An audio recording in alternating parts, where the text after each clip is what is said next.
नदी जल बंटन बाबद को 1960 मसीहा पर 1965 मसीह पाकिस्तान आक्रमण कला भारत को जहाँफल 1966 मसीह भारत और पाकिस्तान भितर गोटे ऐतिहासिक तास्केंट राजीनामा स्वाक्षरित है।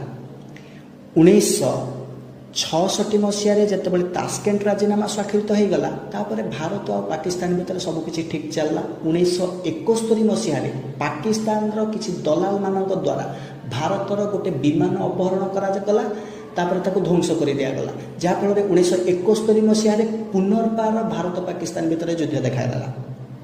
1972 मसीहार जुलाई 2 तारिख दिन भारत